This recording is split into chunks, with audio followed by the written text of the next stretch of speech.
The National Disability Advocacy Program is funded by the Australian Government and provides people with disability access to effective disability advocacy that promotes, protects, and ensures their full and equal enjoyment of all human rights, enabling community participation. Advocacy is someone who, or some organisation, often it's more than one person, who helps you to decide or determine what your view is, the way you should express your view, the time that you should do it, and the strategies around negotiating what you're trying to achieve. The purpose of this DVD is to ensure that people with a disability, their families and carers have access to the information that they need to help them make choices about their advocacy needs. In this DVD, you will have access to information that will assist you to be more aware of the role that disability advocacy can play in your life, the responsibilities of advocacy organisations, and how to access advocacy support. When you've got a problem, or when you want to lodge a complaint, when you want to change something that you receive in a service, it's important to be able to put your view. But sometimes, as a person with a disability, when you haven't had the chance to do that very often, or for some other reason there's a bit of a difference in the power between you and the people you're talking to, you need advocacy. You need a support person or a support organisation to help you to put your view, not to put their view, but to help you to put yours. There are 6 types of advocacy models. Each one has its own benefits and strengths. The 6 models are self-advocacy, family advocacy, individual advocacy, legal advocacy, citizen advocacy, and systemic advocacy. This DVD will help you understand what disability advocates can do for you and will help you to decide which type of advocacy model best suits your needs. It's really important that you use an advocate. When you're wanting to have a discussion about what it is that you want in your future, that's a discussion which is about your life, and so that's the important subject. And it's important to get those discussions right.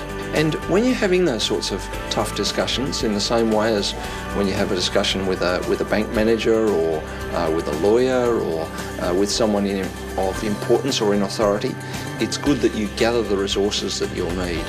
And that's why it's important to have an advocate or an advocacy organisation. In plain English, advocacy is supporting someone's cause. Before we take a closer look at the different models of advocacy by hearing from people about their advocacy stories, it is important to understand how the advocacy system in Australia works. Advocates are employed by advocacy agencies. You do not need to pay to see an advocate, as the Australian Government provides funding through the National Disability Advocacy Program to ensure that this type of support is available to people with disability. Let's now look at some examples of the advocacy system at work.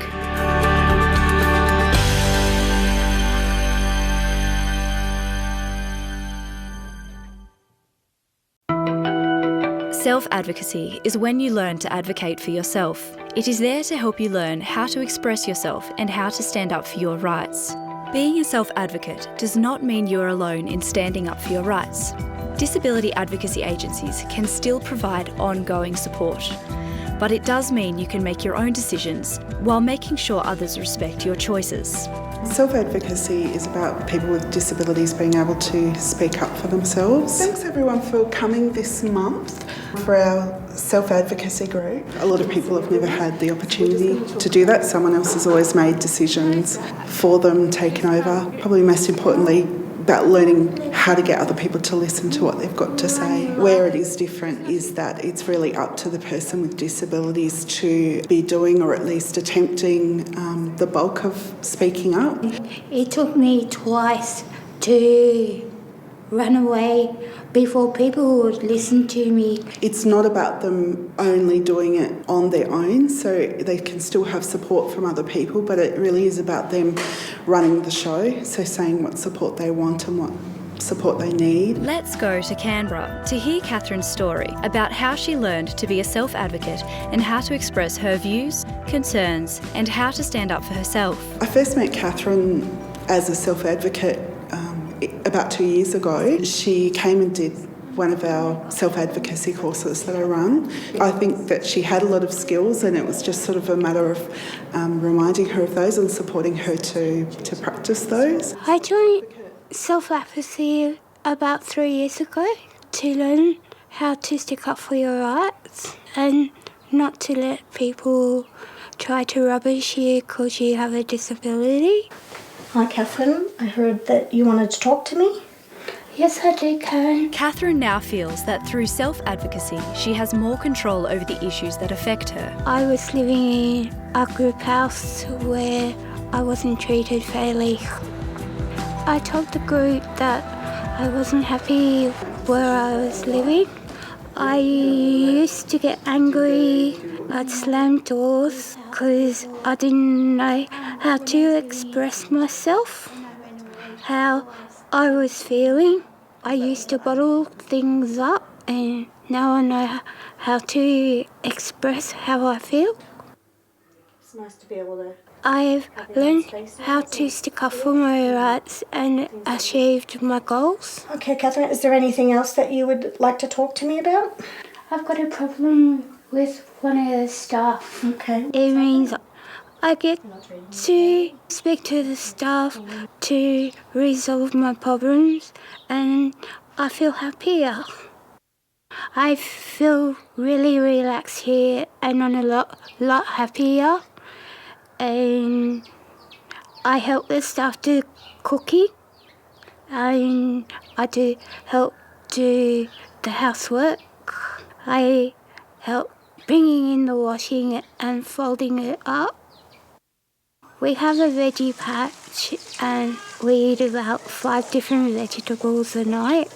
We've got spinach, carrots and broccoli. I love putting the vegetables.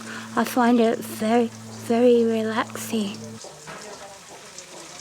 I don't get angry anymore and slam doors. Self-advocacy is good because it helps you understand what you're going through and it also teaches you how to understand how you're feeling.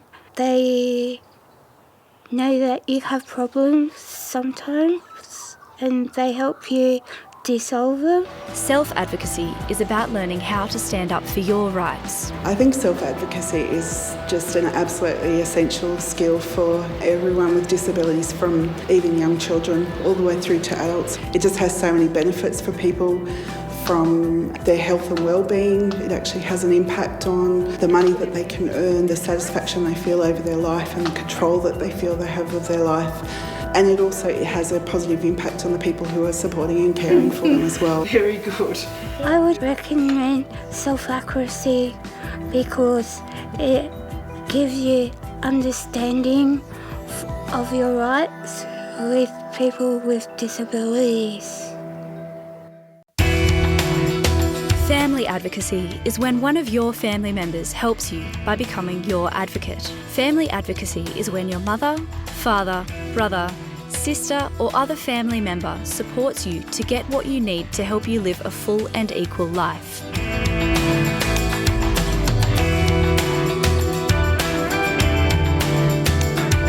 Family advocacy enables family members to act as an advocate on behalf of their family member with a disability. Someone would use family advocacy throughout the life of a person with a disability. It helps them to continue to grow their experience and knowledge around how to advocate on their behalf. Family advocacy supports families to speak out on behalf of their family member with a disability. Let's hear the great story of Marie and Daniel from Sydney's Northern Beaches. Marie has been advocating for her son, Daniel, for most of his life and has created a wonderful life for him. A good example of the use of family advocacy is Marie and Daniel.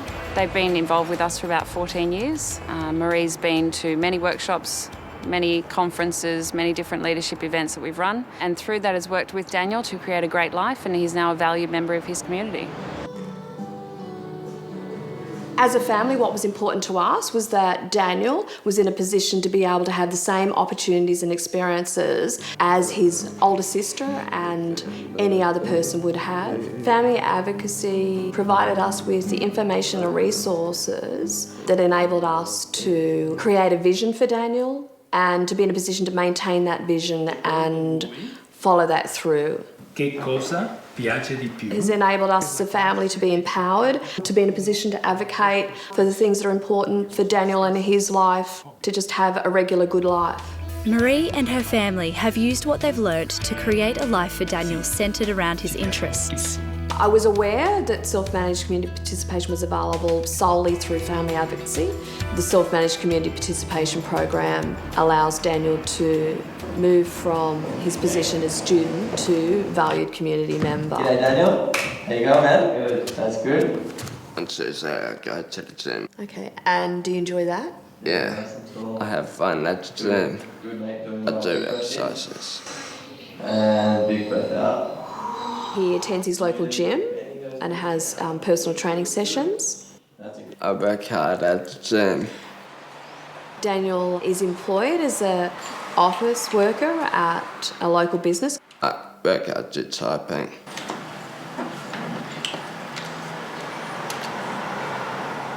I drink lemonade, You don't know how to feed it through and we get it nice and straight. It sounds sexy. I'm learning these things every day. Family advocacy is an ongoing process throughout the life of a person with a disability. I love my job. It's not something that is required for 1 month or 1 year. The journey of a person with a disability in respect to the barriers that they face is potentially a lifelong situation. I'd say families need the support of family advocacy all the time because it gives them skills throughout someone's life to be able to better their lives as part of their community. People with disability don't necessarily need to be looked after by professionals. Families know that person better than anybody else, and it's their voice that counts when being able to speak out on their behalf. I have been able to speak clearly about Daniel's vision, which has resulted in Daniel being a valued member of his local community. Family advocacy work is seeing a life of a person with a disability standing next to a life of a person who is considered ordinary and them being parallel. You're fine. Well done.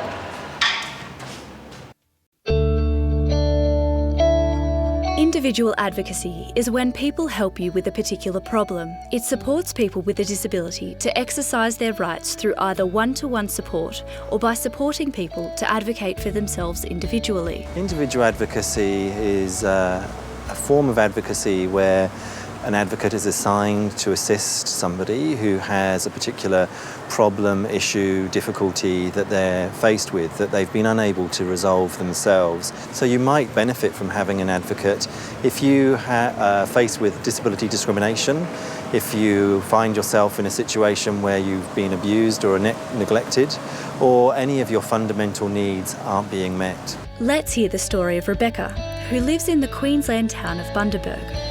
She has benefited from individual advocacy with some wonderful results. A good example of individual advocacy would be my previous client, Rebecca. She was having some problems with some abuse in a group home and sought advocacy to resolve that situation. Personally, I tried several times to get the issues resolved within the organisation, and they just fobbed me off and I was getting nowhere. I didn't even know that there was advocacy available, and so I decided to give it a try. From that initial meeting with Rebecca, we set up meetings with service providers, domestic violence support agencies, police, and contacted local ministers, contacted and made media releases to try and extract Rebecca from this abusive situation. Oh, hi Rebecca, how's things? Yeah, so what's the situation now? I thought it wasn't fair that I should have to move because I wasn't the one causing the problem, but at the end of it, I'm really happy with how it came out. Rebecca's advocate, Luke, took a proactive role in finding a positive resolution to her issues, which is why individual advocacy is a good model in this case. Whilst we were negotiating with service providers and following our grievance policy, we also made application with the Department of Housing, investigated what was available to Rebecca in the community for private rentals, and had all that going on as a plan B, which then Beck decided was first preference. So we put all our effort into finding an appropriate property, making sure that there were supports and services in place for Rebecca to then move out, live independently. Oh, it's totally changed everything. I have my own life, but I was really stressed living in that situation and depressed, and I needed to get out of it, and advocacy was the only way that would have made it possible. So Rebecca now lives independently in the community and tells me she very much enjoys it. Her life is her own, her time is her own. She's out doing everything ordinary, everyday, normal stuff. There are many types of advocacy available. Individual advocacy is a model that has worked for Rebecca and may also work for you. I think people should consider individual advocacy if they feel they're not being heard, if they feel they're being abused, if things aren't quite as they expected. Individual advocacy differs from self-advocacy in that in individual advocacy, a paid professional advocate is appointed to represent the interests of the person. Is this an offer from the Department of Housing? Yes, it's centre of town, accessible, available at short notice. One of the essential parts of individual advocacy is that it's independent, and that's important for the advocate to be not influenced by other factors, but to only be on the side of the person with disability and only speak representing their interests and what their fundamental needs and issues are. I would recommend advocacy to other people because when you have a disability, people don't listen to you. People should definitely consider advocacy when they have problems and they need help to figure out what they should do.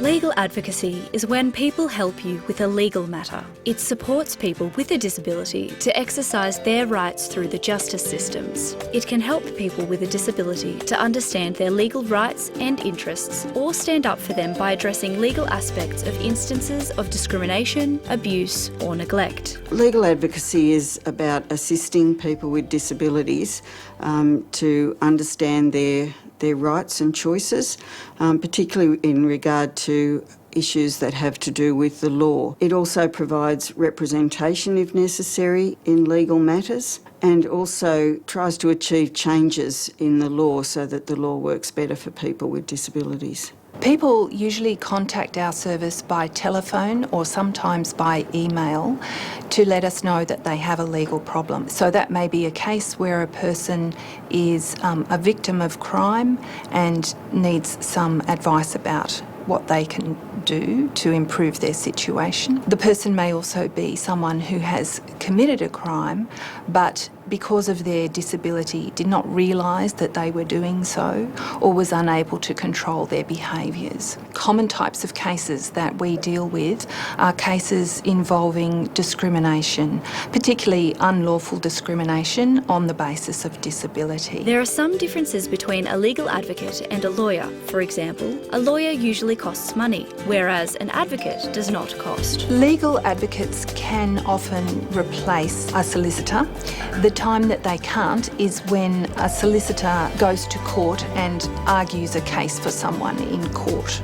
People with disabilities seeking help from a legal advocate don't have to pay for that help because the legal advocacy is funded through the National Disability Advocacy Program. Legal advocacy can assist you in standing up for your rights.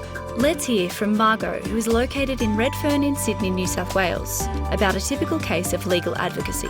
A type of case, for example, that might come to our service is this. A person with disability who's experiencing harassment by a neighbour, for example, verbal taunts, having things thrown at them by the neighbour as the person comes in and out of their home. Margot Morris. That person may go to the police for help. The police may say to the person, look, that type of case is not one that we would really help you with.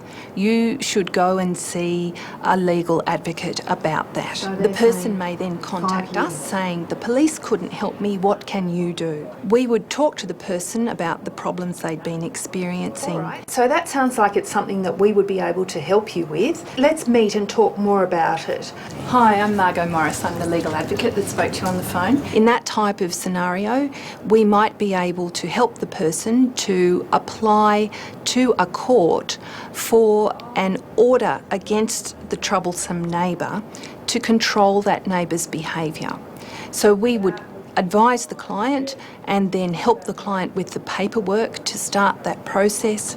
So this is the formal part that just says who you are. These paragraphs here go through the whole story of what's been happening over the last few months. We could then appear in court for that person to argue their case, to ask questions of witnesses to the relevant events, to sum up the case for the magistrate to make a decision about whether an order like that would be appropriate.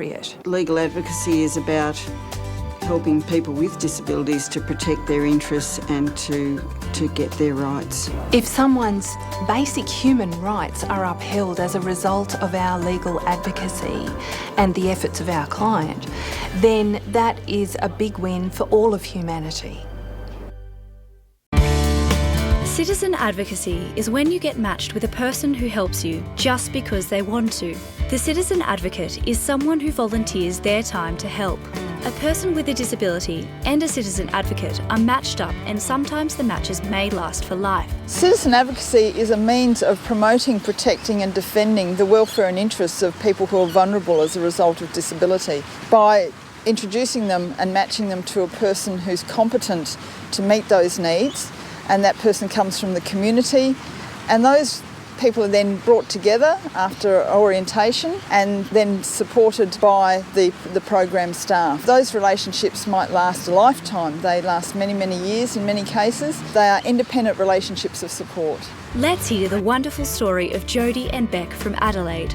Although Beck has only been an advocate for Jodie for a few months, they have already seen some great results. A great example of a citizen advocacy relationship is that between Jodie and Beck, who we brought together about 4 months ago, I think now, and they've very quickly formed a very strong friendship, and Beck has been able to give Jodie opportunities that she's never had before. It's fantastic. It's amazing to me how quickly they've gelled in that relationship. Like, it's a really strong relationship, even though they've only been together for a few weeks. Like, they've really come together well. Yeah, there's just so many new experiences for Jodie already. And so Jodie is growing and learning and enjoying life, and there have already been some things that Jodie has entrusted to Beck, has shared with her, that's enabled Beck to make some improvements in Jodie's life very quickly, and it's a relationship that we are delighted to be able to support. Beck believes that being a citizen advocate has helped Jodie to be understood and less frustrated. I love being a citizen advocate. Part of that is because the relationship between us is allowed to evolve as it evolves. It's a very natural process. I guess that's why the match is so important. If you get that right, then the relationship unfolds and trust is set up. That's what's happened between Jodie and I. She's got to a point where she can trust me enough where we can talk about things. I think it's absolutely vitally important. We all deserve that. Citizen advocacy is important because it can achieve things that you can't achieve through paid work.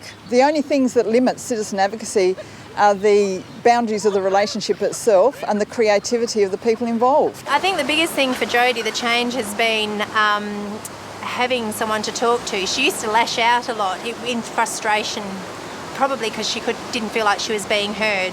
From what the staff have told us, that's dropped right back. The lashing out's virtually finished. And I'd put that down along with her becoming more placid, is just from having someone to listen to her and having someone to speak to, one voice just for her. I'm sure that's made the difference. Citizen advocacy is about the matching of two people, and finding that match may assist you in getting the results you seek.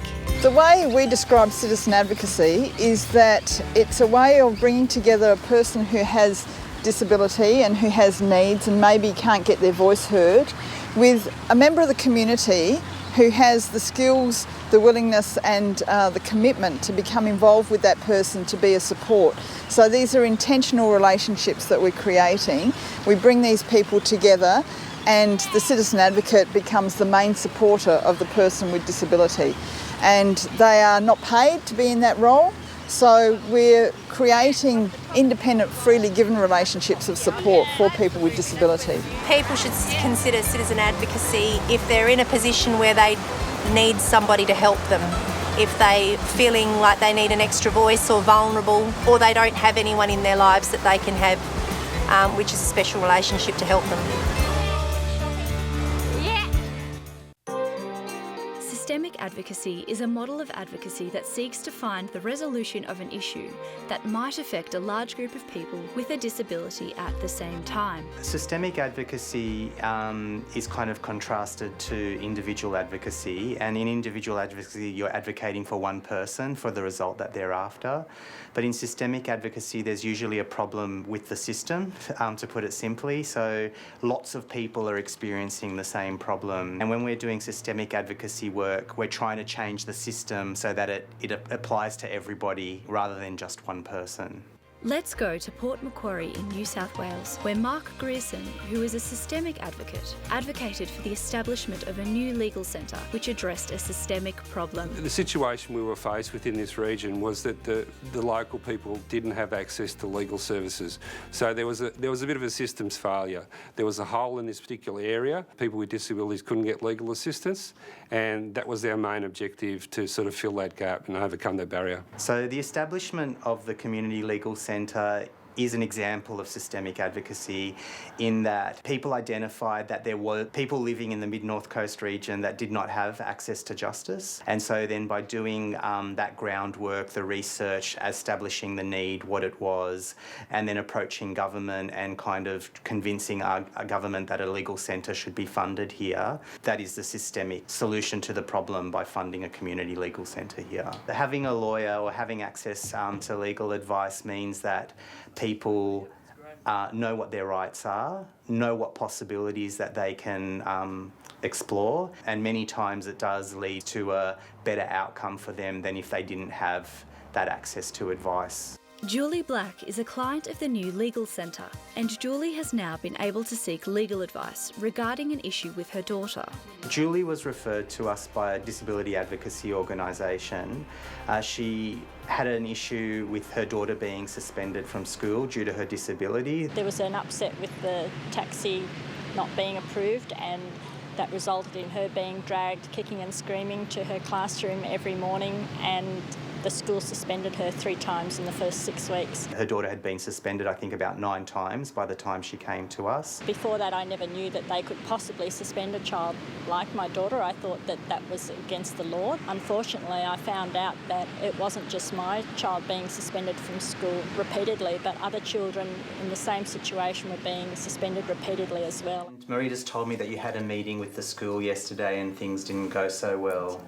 Yeah, do you want to tell me a bit about it? Before the legal centre, she had nowhere to go to seek advice. We helped her by giving her legal advice, attending meetings with the school and helping her with a complaint to the New South Wales Ombudsman, and all of that resulted in the Department of Education policy around suspension being reviewed. An outcome of systemic advocacy in this case has been the case of Julie and her daughter Annie Rose. I mean, they had education issues where she had problems with her school and accessing her school. The legal centre has been able to be involved in that. Our advocates have also helped, but with the help of the legal service, she's been able to get a greater level of local legal help to move towards resolving her issue. What I love about systemic advocacy is that it makes a difference for a lot of people. So sometimes we see issues one at a time, we help one person at a time, and although that's great to be able to make that difference to that person's life, we know that there's hundreds or thousands of other people going through the same problem. As for Julie and her daughter, systemic advocacy at the government level has impacted them positively through access to the services they needed. It's been really wonderful to see the staff at her new school, how they have a great rapport with her and with each other, and how they work together, and to know that yes, there was a better way. If you or your family member are a person with a disability, advocacy can help you solve issues that you are coming up against. In Australia, people with disability have had a raw deal. One of the ways that we can change that situation is to work to address the issues which face us individually. And we can do that much more effectively if we do it in conjunction with the advocacy services that are there to support us. When you have a disability, it's like you're invisible and it's very difficult to get your point across. And I feel that advocacy has helped me to have my own voice and be listened to. Choose the type of advocacy that you think can best help you and get in contact with a local organisation that provides that type of support. If you're wanting to change something in your life, you need an advocate on your team to help you to achieve that change. They bring expertise, they can give you advice, and they can be your friend and support person in the room. Advocacy, helping people with disabilities lead fuller, contented lives.